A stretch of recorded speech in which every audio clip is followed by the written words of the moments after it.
Hi, this is Prasad. I'm the founder of Weguide Technologies.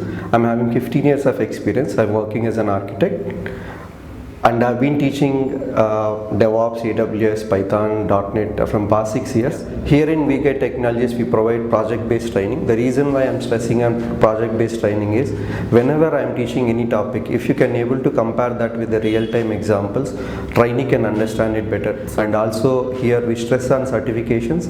So it's not only like in-house certification we provide, it's also like we will assist you to take the certifications from AWS, or when I say AWS, like Amazon Web Services. So it's better to take the certification from the AWS itself, and in case of Azure, you can get the certification from Microsoft. So there will be a weightage when you are attending any interview. So that is the reason we stress on that from the beginning, and our course curriculum is designed for that.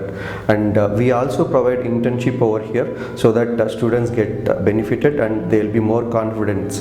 The reason why you should choose Weguide Technologies is we actually stress on project-based training, and it's not only that, and our way of teaching would be very much clear, so everyone can understand. We make the complex things very simple, so that is the reason people can understand any complex topic very easily over here.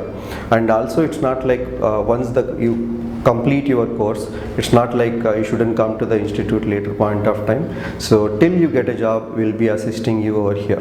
So that is the motto of Weguide Technologies. That's how we started Weguide Technologies as well. And we assist on resume preparation, we conduct mock interviews, whatever it's required to get a job, we'll be assisting you each and every part of it.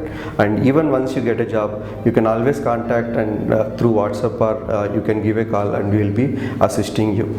When you join Weguide, we assure you that you'll get all the support to land your dream job.